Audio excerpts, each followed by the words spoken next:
E-commerce expansion myths blasted.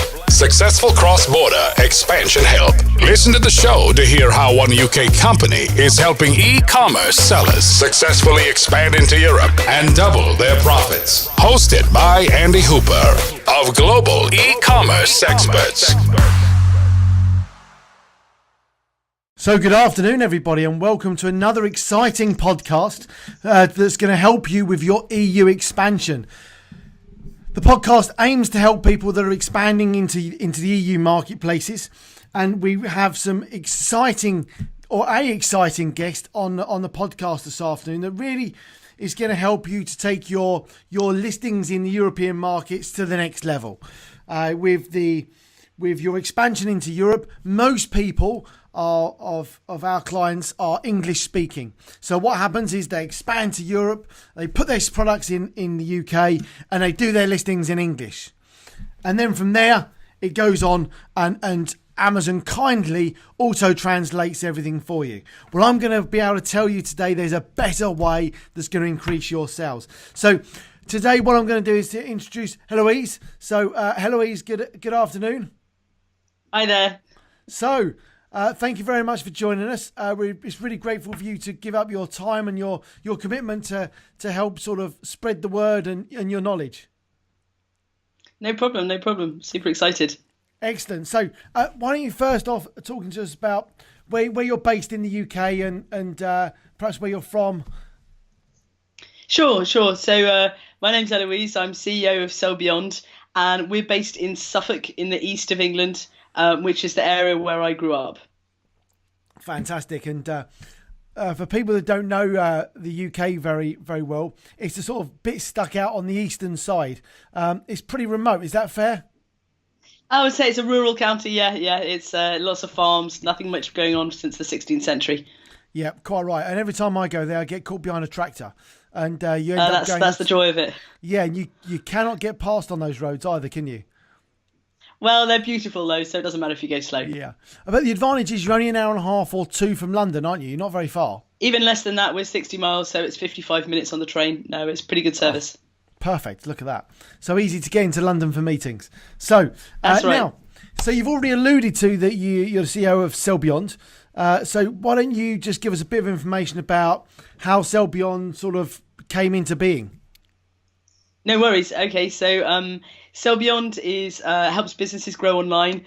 We're commercially focused storytellers, data nerds, and linguists. So I built the company because when I was a kid, we used to take foreign language students to come and learn English. And so every summer we'd have kids from France, Germany, Spain, the Netherlands, you name it, stay all summer at our house. So from a really early age, I've always been pretty good at taking the outsider's point of view and figuring out how to get their buy-in and to make them go, aha.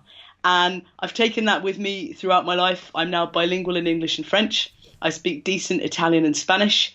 And I did a PhD in the States where I spent a lot of time learning how to interpret data.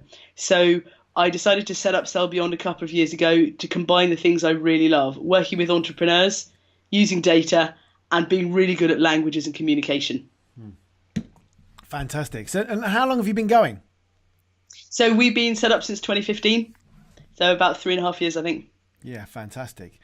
So you're combining all the things you're really excited about. I love that. So how did that idea come about? I mean, obviously you've alluded that it's pulling some of your ideas together, but what gave you that this is what I need to do moment? Well, on one hand, I've always really enjoyed marketing, and I did a bunch for a bunch of years in London. I worked in financial services, so I helped startups and small to medium-sized companies market themselves to increase their revenue. And I always really enjoyed that, but it was tended to be with companies in the UK and companies working in the UK. And my husband's a French speaker, so at some point I started to think whether maybe he could get some part-time work doing translations from English to French. And then I realized that actually it was a really big problem for companies trying to make themselves understand in French. And really, it's not about translation at all, because if you're trying to help a company sell in a foreign market, you want to sell. You don't want to translate. You want to make that company sound really great. And it's a different kind of a job. And that's how we started. Yeah, it's fantastic. I like it's not about translation. It's the marketing of that. So I guess we'll come to that. So how did you get into the e-commerce side? What was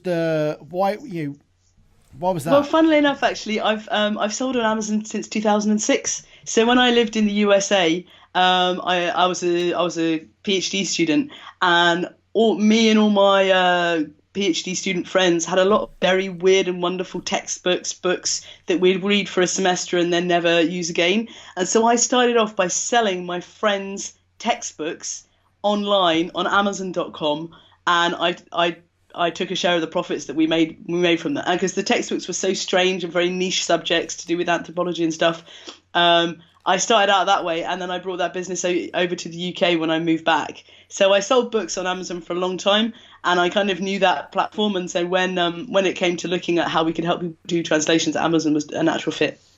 Fantastic. It looks like you've got a huge amount of books behind you as well. There are a couple I didn't sell, let's put it that way. Yeah, I spotted them. You didn't quite sell all of them. Well, no. Oh, fantastic. So let's talk about translation then. So people are coming into the EU market. I mean, typically a lot of our clients, or the majority of our clients, are American, and they're expanding into Europe. They do the UK listing, and American to English, you can pretty much the majority of people can get that pretty much nailed coming over. And yes, there are some words that we would like to allude to that aren't exactly the same, and pants and trousers and bonnet and hood, and I think there's a few others that we could probably reel off the top of our heads, but that's sort of covered. But then we get to the rest of the marketplaces, don't we? And we've got a few questions around that, I suppose. Sure, right. So it can be really interesting to try and sell in different countries, and there's a bunch of different reasons for that. So of course anyone can use Google Translate, and it does quite a good job if you want to get the general sense, but it's not very good for selling. So I'll give you an example. I had a food client in the UK that wanted to sell his peanut butter in France. Now, when you talk about peanut butter in English, you talk about crunchy or smooth, but his translator had translated smooth as slippery. So he was selling his peanut butter online in France as slippery peanut butter. You might not want to do that, and I advised him there was probably a better way of marketing it to French people than thinking they'd slide across the floor with it. And that's a typical example of where one little slip can actually really affect your sales. Yeah. Well, and that is exactly it. There's sort of a few different levels of translation, isn't there? You've got Google Translate, and Google Translate will, if you're short of cash and you need something to happen, then it's going to get the listing up. Is it going to work? Probably not, but it's going to get it there. But the sales and marketing copy of that listing is crucial, right? That's right, yeah. I mean, it could be, depending on what you're selling, that it really doesn't make much of a difference. If you've got a brand and you've got a story to tell and you want people to buy into that, then Google Translate probably isn't the best way. You want somebody that's lived in the country where you're selling into, that knows what people really want. I'll give you another example. I work with a UK beauty brand that's selling hand cream, and on one of their product listings, it's the copy says, "Don't be ashamed of your hands. Buy our hand cream and make them soft and smooth." And my French translator's like, "You cannot say that to a French woman. You cannot tell her to be ashamed of your hands. You must seduce her." And that's a typical example. Even if the translation's right, if you're not talking to your French consumer in a way that they want to hear, it's not going to be a good job. So we changed that listing and we improved the conversion rates just with the way we approached how you talk to a French woman about her hand cream. Yeah. And that's crucial, isn't it? So, I mean, obviously from a listing point of view, there's several different translations, isn't there? We've obviously got title and sales and copy, and then we've also got the keywords. That's right. And as we know, that you want to make sure you've got your keywords that are appropriate for your marketplace before you even start. And sometimes I have interesting experiences. I know we all know there's lots of great software out there to help us find keywords, to help us sell online by taking a few shortcuts. I'm all about that. We all need to save time. But sometimes the people I work with send me long lists of foreign words that they think it might be a good fit to put in their listing. And actually, if you don't know what those foreign words mean, you really want to get them checked by somebody. You can even use Google Translate, but a lot of those software programs will give you quite irrelevant search terms, and they need to be approached with a bit of caution because you could be selling something very different. Once you've got your search terms, whether you're using competitor listings, some software, Google Translate, then you want to weave them into a really attractive story that makes the same kind of impact that you would have in English. Yeah, quite right. And okay, so what sort of language do you guys cover? I mean, obviously you've already talked about French, but I'm pretty confident you do some other languages as well. Yeah, we do. So obviously we do English, but we do French, German, Spanish, Italian, and we also do Japanese. So we're pretty well covered. You've already got your listings done in German. You want them done in French. We can help you with that. You're just going to go straight into the Spanish market from English. We can do that too. I've got a bunch of really talented translators that I know personally that have both lived in the UK, so they know a lot about English and they know a lot about their home countries and what people's buying habits are, and that's what makes the difference to pitching a product for a market that's not your own. Yeah, and that's the crucial bit, isn't it? Where I think you've said it a couple of times, where people have lived in those countries, they understand the market, and we're not going to get from smooth to slippery. I like that analogy. That's right. I really like that. That's gonna stick with me for a while. That is. Okay, perfect. So, different translations, nice and simple, and what sort of impact have you seen has had on your clients' businesses based on some of these, translations? That's a really great question. So if we look at a nut butter brand that I work with, for example, just after 1 month of reworking their French listings to make sure that they said the right thing about the nut butters, and also to do an advertising campaign where we used the right words that were appropriate for the French audiences, we had sales up by 30% and advertising costs reduced by 20%. And that's through a lot of thought about what do French people want to hear and what are they searching for. Yeah, that's massive, isn't it? So 30% up and a 20% saving. Yeah, that's right. It can be pretty high impact, and especially if you're already aware of it when you start. You don't have to waste time going back 2-3 times. You just get it done right, and we can move forward. Yeah. And so, what sort of size are the clients that you're working with? Are they, let's take the nut butter. Are they big clients, or are they relatively small, new to the market clients?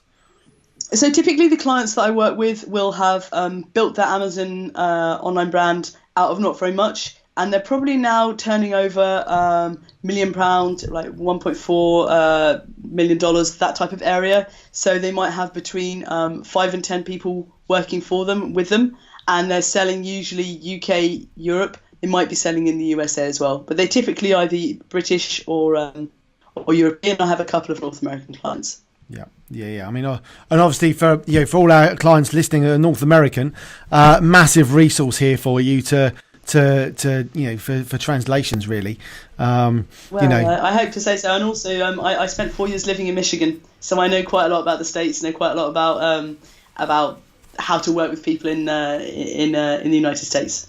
Yeah, fantastic. Lovely. Now, a few sort of random questions to the side then that I quite like to extract from people. So, obviously it's, you've got your own business, you're running your own business. What are sort of things that you do to sort of educate yourself, perhaps around Amazon or not around Amazon, to, that you can share with other entrepreneurs that are listening? I think it's really important to remember that Amazon is one sales channel, or often only one sales channel of a business, and not to treat things in isolation. So when I'm working with businesses, I like to keep up on what other marketing trends are and outside of Amazon platform, and make sure that the broader things that are happening in the marketing world, that we're kind of keeping that in focus as we look to grow ourselves on Amazon. The second thing is I belong to a bunch of Facebook groups. So some of this software that we all know can work so well. I like to see what discussions are going on there, what challenges people are having, and then I'm going quite regularly to networking events and kind of seller education events in the UK to just shake it up a bit, hear some motivational speakers, and try and keep myself fresh. Nice, fantastic. Now, big question at the moment: Brexit. It's my favourite question. I couldn't let a podcast go by with getting somebody else's input from it. Obviously you work across all the European markets like we do. We're a bit of a stalemate with Brexit at the moment, with the Parliament sort of essentially extending the deadline to the 31st of October. So we're no nearer than we ever have been, really. What's your thoughts, takes? I think it often depends on the size of the business and what their ambitions are. I've got companies I've spoken to that don't want to make any moves because of Brexit. They're a bit afraid. Other companies are going full steam ahead, that they know there are market opportunities, and however things work out, they want to be in the market at the right time, selling stuff that they know people want, and they just figure that Brexit will figure itself out. So it's a real range, and I guess it depends on how much guts, how much risk appetite you've got, and how much you've really researched what the opportunity is on the other side. Yeah, quite right. Okay, and so let's just take a couple of myths. So what have you heard of any sort of myths around people expanding to Europe? What's the sort of things that put people off, do you think? And one of the conversations I often have, actually, I'll have conversations with my UK clients, and they'll tell me, Heloise, I've got 90% of my sales in the UK and 10% in continental Europe. Why is that? And then my clients in Germany will say, Heloise, I've got 90% of my sales in Germany and only 10% in the UK. Why is that? And I think one of the things I've seen is that everybody has a problem exporting to foreign markets. And the myth is, if you slap some cheap and dirty product listings online in a foreign language, that somehow they'll stick and get traction for you. And I think we can see from that example that everybody is going to have a problem if they don't have some local market knowledge. So I would say it's a myth that you're going to kill it on Amazon if you're not thinking about how you're selling into that foreign market.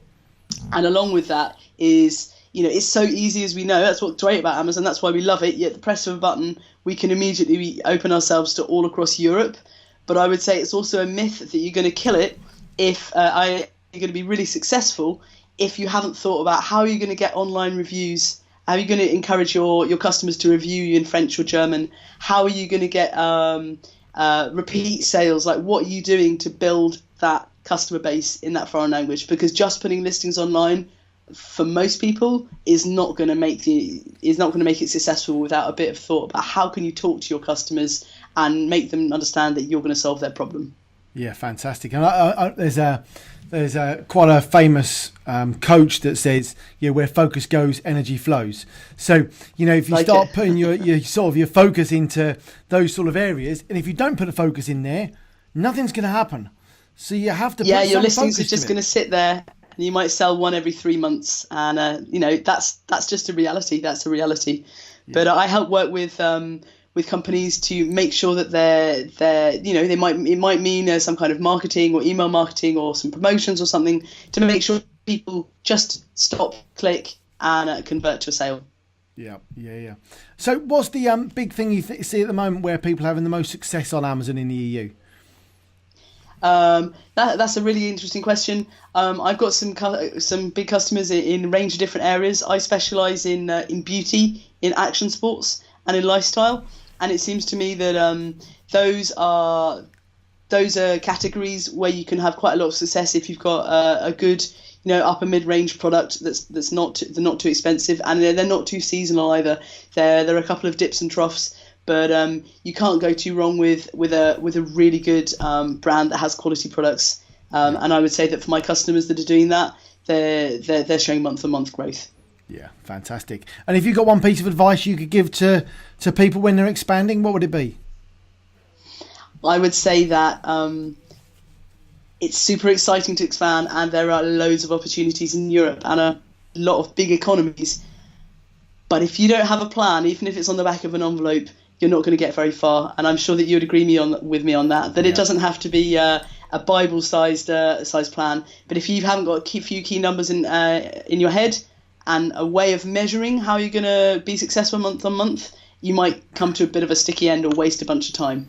Yeah, I totally agree. I mean, you've got to have a plan, and you've got to and as you say, it can be a rough plan. It doesn't have to be an exact plan. It doesn't have to be a 20-page document. It's what we might have classed in the old days as the back of a fag packet sort of plan. And in so for those listeners, we've got our expansion series where you can go in and do a step-by-step expansion. At the top of the expansion site is, why am I expanding? How much do I want to sell in the first month, 12 months? It's a real basic plan. It's just a few key points. There's nothing major involved in it.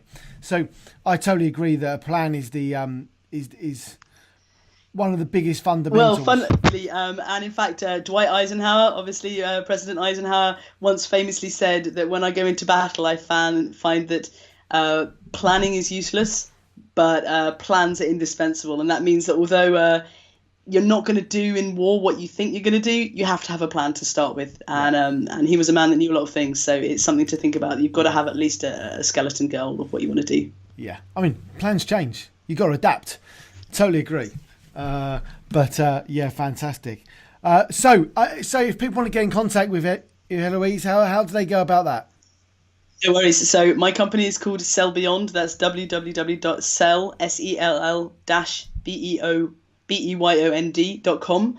You can find me on Facebook at SellBeyond, on Instagram, on Twitter, and on LinkedIn. I'm Heloise Finch. So happy for anyone to get in contact with me, just to have an initial chat about what might be a good fit for trying to sell into some foreign language markets.